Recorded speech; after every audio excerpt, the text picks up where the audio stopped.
ሰላምና ጤና በያላችሁበት ውድ ኢትዮጵያውያን የቻናላችን ተከታታዮች፣ በዛሬው ትዕይንት የወፍ ጎጆ የተሰኘ የቤተሰብ ተከታታይ ድራማ ላይ ሶመር በመጨረሻ ፋቲን አስፈራርቶት እስር ቤት የሚያስገባበትንና የቱርካንን ቤተሰብ የሚታደግበትን ሶመርና ቱርካን ዳግመኛ የሚጋቡበትንና ይህን ያወቀችው ሩቻ ከሚኒ ጋር ተስማምታ ለነስሪን ሶመር ልጅ እንዳለው የምታሳውቅበትንና ሌሎች አጓጊና አስደንጋጭ ትዕይንቶችን ይዤ ቀርቤያለሁ።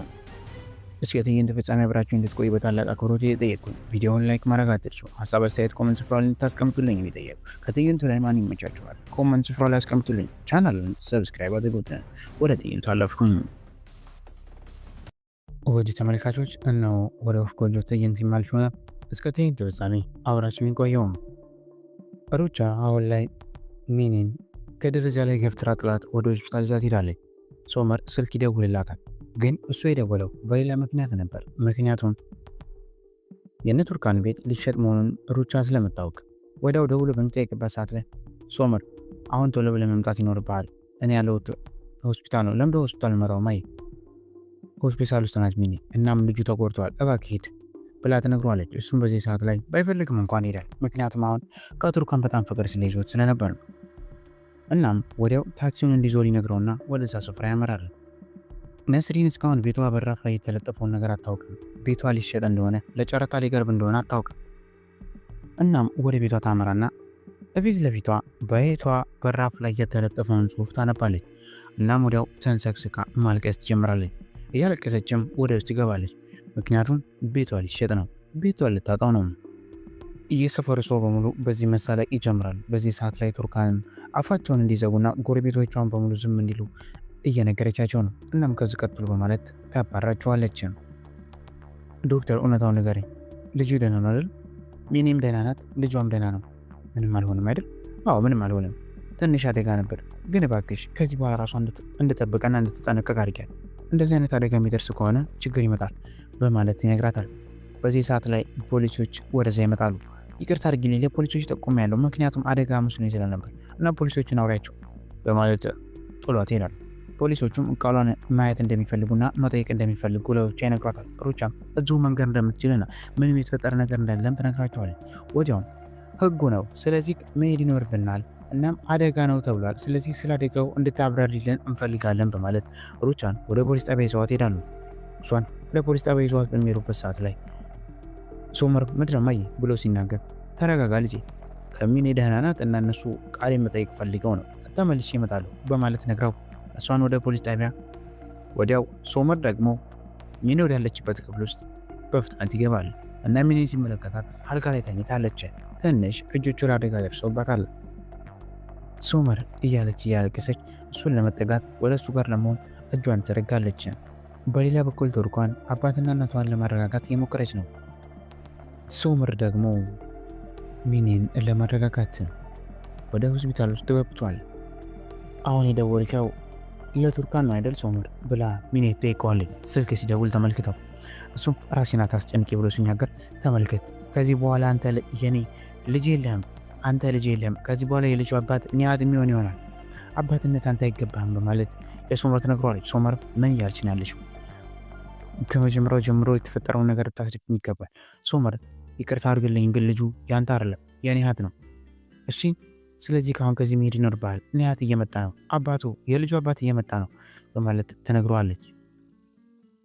ወዲያውም ሶመር ከዛ በሚወጣበት ሰዓት ላይ ከኒያት ጋር ይገናኛል። ኒያትም መልሳር እንመጣው በማለት ይነግረዋል። ሶመር ምን አደጋ ደርሶባት ብለው ነው አታውቅም፣ እኔ ግን አውቃለሁ፣ በቃ ግባና ጠይቃት በማለት ሶመር ቀለድ አድርጎበት ኒያት ላይ ካለበት ቦታ ይሄዳል። በመጨረሻም ሚኔን የጣለቻት ሩቻ ጋር ይገናኛሉ። እኛም እርስ በርሳቸው ማውራት ጀምራሉ።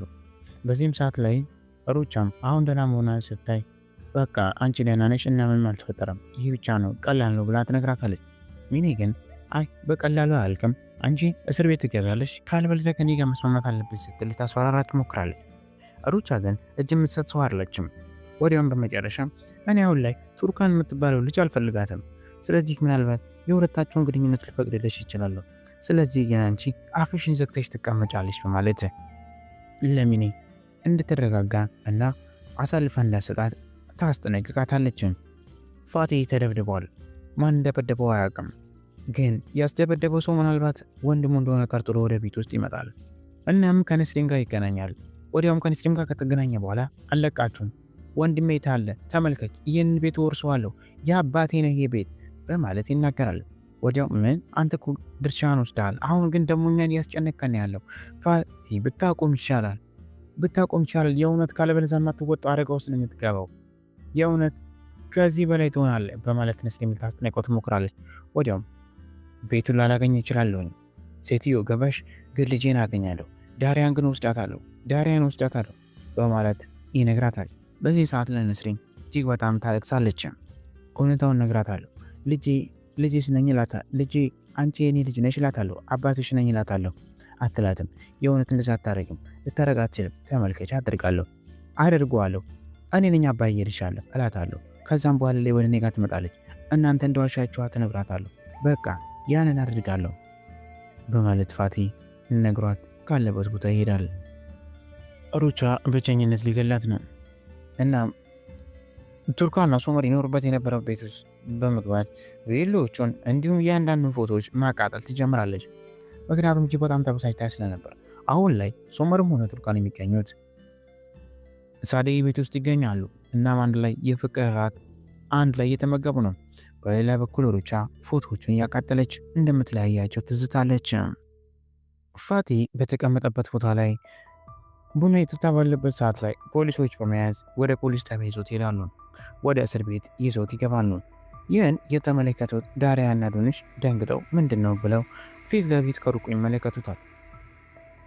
ይህን ነገር እያደረገ ያለው የሶመር አባት ነው። እናም በመጨረሻ የሶመር አባት ሶመርን ካገኘው በኋላ ልጄ ያለውን ነገር በሙሉ ያጫውተዋል። እናም ፋቲ እንዳሳሰረውና ከዚህ ሁላ ወጥንቅጥ ውስጥ ሊያድናቸው እንደሚችል እናም ቪዲዮ እንዲያዋራው እስር ቤት ውስጥ ይነግረዋል። ፋቲ ወደ ካሰረበት ቦታ ላይም ሶመር ያመራና እንዲፈርም ከፈረመም በኋላ ከእስር ቤት እንዲወጣ ያደርገዋል። ካለበለዚያ በኋላ የማይፈርም ከሆነ ግን ቤታቸውን የማይሰጣቸው ከሆነ ግን እዚሁ እስር ቤት እንደሚበሰብስ ምክንያቱም በጣም ብዙ የያዘበት መረጃ እንዳለውና አሁንም ብዙ እስር ቤት እንደሚቆይ ይነግረዋል። ስለዚህ ከአሁን ፋቲ አማራጭ ያጣል። በሌላ በኩል ሩቻ ቤቱን እንዲወርስ እያስገደደችው ነው። እናም ደግሞ በሌላ በኩል ደግሞ አሁን ሶመር እያስፈራራው ይገኛል። በመጨረሻም ሶመር ካስፈረመ በኋላ ለቱርካን ይደውልላትና ይነግራታል። ቱርካን ይህን ስትሰማ ወዲያው ለእናቷ ያለው ነገር ትነግራታለች። ፋቲን አስፈርሙት፣ ከዚህ በኋላ ቤቱ የራሳቸው እንደሆነና ምንም ነገር እንደማይረብሻቸው ትነግራታለች። ይህን የሰማችው ቱርካንም ወዲያው በፍጥነት ወደ እህቶቿ ጋር ትምህርት ቤት ውስጥ በመሄድ ያለው ነገር ትነግራቸውና እርስ በርሳቸው መደሳሰት ይጀምራሉ። እናም ሁሉም ቤተሰብ ደስ ይላቸዋል፣ በጣም የሚደሰታሉ። ሶመር እና ቱርካን የፍቅር ጊዜያቸውን ማሳለፍ ጀመሩ። አሁን ሁሉንም ነገር በድል ተወጡት። ቤታቸውን ሶመር አስመለሰላቸው። አንድ ላይ እየተመገቡ ባሉበት ሰዓት ላይ የመጀመሪያውን ጋብቻ እንዳልተመቸውና አዲስ ጋብቻ ማድረግ እንዳለባቸው ሁለታቸው እርስ በርስ መጋባት እንዳለባቸው እየነገራት እሷ አበባዎችን፣ ፋፊቶችን፣ ስጦታዎችን እየሰጣት ወዲያውም ቀለበት ያደርግላታል። እናም አሁን ትንሹ ሰርግ እዛው እነሱ ቤት ውስጥ እንዲደረግም ይነግራታል። እሷን በዚህ ነገር እጅግ በጣም ትደሰታለች። ሩቻ ሰርጉ የሚደረግበትን ቀን አወቀች። በመጨረሻም ሶመርና እንዲሁም ቱርካን ዳግመኛ ሊጋቡ እንደሆነ አወቀች። ይህ እሷን እጅግ በጣም አበሳጫት። እናም ወዲያው በፍጥነት ስልኳን በማውጣት ለቱርካን ደወለችለት። ቱርካን በዚህ ሰዓት ላይ በጣም ትደነግጣለች። እናም ወዲያው ሰርጉ እንደማይሆንና ሰርግ ብሎ ነገር እንደሌለ እሷ ያልፈቀደችው ሰርግ እንደማይካሄድም በማስጠንቀቅ ቱርካንን ካለበለዚያ ግን እንደማትለቃትና ትልቅ ቅጣት እንደምትቀጣት ሩቻ ለቱርካን ነገረቻት። ይህን የሰማች የነበረችው ከሩቅ ነስሪም አይዞሽ በቃ ልጄ በማለት ወዲያው በፍጥነት ራሷን ወደ ሩቻ ቤት ውስጥ ታመራለች። ወደ ሩቻ ቤትም ካመራች በኋላ ሩቻን ለማስፈራራት እየሞከረች ትገኛለች። ሩቻ እያረግች ያለሽው ነገር በሙሉ ታቆሚያለሽ፣ ከዚህ በኋላ በቤተሰቤ መካከል አትገቢም፣ እናም የምትገቢ ከሆነ ግን የሆነ ታለቅሽም በማለት እያስጠነቀቀቻት ትገኛለች። ከአሁን በኋላ ልጆቼ ጋር እንድትደርሽ አልፈልግም፣ ልጄ የራሴ ምርጫ አላት፣ ልጅሽ ስለ ልጅሽ ማወቅ ትፈልጊያለሽ ነይ በማለት እጆቿን በመያዝ ነስሪንን ወር ላይ የገተተቻት ወደዛ ውስጥ ወዳለችበት ቤት ውስጥ ተገባታለች። ተመልከች፣ ይህ የሷ ክፍል ነበር። እዛ አልጋ ላይ አንድም ቀን እንኳን ከሶመር ጋር ተኝታ አታውቅም። እንድተኛ ፈለግኳት፣ ይህን ነገር ሰጥቻት ነበር። ተራ ናት፣ ተመልከች በማለት በራፉን በመክፈት ወደ ውጭ በማስወጣት ልክ ቱርካን እንዳሰቃየቻት ወዲያው ነስሪንን ታሰቃይታለች። እናም ወዲያው በመጨረሻ ከትልቁ ፎቅ ላይ ልጥላትን ትሞክራለች። ነስሪን በዚህ ሰዓት ላይ እጅግ በጣም ታለቅሳለች። እናም ወዲያው እኔ ምንም ቢሆን ይህንን ነገር አልፈቅድም፣ ተመልከች ይህን ጋብቻ አበላሽዋለሁ በማለት ውጫ ትነግራታለች። ነስሪንም ግን ምንም እንደማታመጣና ሁሉም ነገር የልጇ ምርጫ መሆኑን ነግራት ካለችበት ቤት ውስጥ እጅግ በጣም አዝና እያለቀሰች ትመለሳለች። ሩቻ የመጨረሻ አንድ ነገር ማድረግ ትፈልጋለች። እናም ወደ ሚኒ ጋር ታመራለች። እናም ቱርካንና ሶመር ሊጋቡ እንደሆነ ለሚኒ ትነግራታለች። ሚኒም ስራዋን ትጀምራለች። ውድ ተመልካቾች የሚኒ ስራ ምን ይሆን? ሶመር እና እንዲሁም ቱርካን እርስ በርስ የተሳሳሙ እጅ በርስ እየተሳሳሙ ባሉበት ሰዓት ላይ እናም አንድ ላይ ሁለታቸውም ፊርማቸውን እየተፈራረሙ ይገኛሉ። በሌላ በኩል የቤቱን ካርታ ሙሉ በሙሉ ለሳዲቅ ሶመር ይሰጠዋል። እናም ከዚህ በኋላ የሱ እንደሆነና ድርሻው እንደሚገባው እናም ደግሞ ፋቲ እንደማያስቸግረው ይነግረዋል። ግን የማያውቁት ሌላ ሚስጥር አለ። ምክንያቱም ደግሞ ፋቲ የያዘባቸው ከንብረትም በላይ ሌላ ሚስጥር አለ። ፋቲ ስልኩን አውጥቶ ለዳሪያ ይደውላል። ዳሪያ ስልኩን ታነሳዋለች። እናም እንዲገናኙ ይቀጥራታል። ፋቲ ምን ያደርግ ይሆን? ሚኔም ወዲያው በፍጥነት ወደ ነስሪን ቤት ታመራና በራፉን ትቆረቁራለች። ሚኔስ በዛ ሄደችው ለምንድን ነው? ወደ ተመልካቾች ትዕይንቶቻችንን እዚህ ጋር የምናጠናቅቅ ይሆናል። እስከዚህ ስለተከታተላችሁኝ ከልብ አድርጌ አመሰግናለሁ። ሚኔ የእውነትም ልጅ እንዳላት እናም ያረገዘችው ደግሞ ከሶመር እንደሆነ ለነስሪን ትነግራት ይሆን? ሚኔ ያዘዘቻትን ትዕዛዝ ሩቻ ትፈጽም ይሆን? የሚሉትና ሌሎች አጓጊና አስደንጋጭ ትዕይንቶችን በፓርት 2 የማቀርብላችሁ ይሆናል። እስከዚህ ስለተከታተላችሁኝ ከልብ አድርጌ አመሰግናለሁ።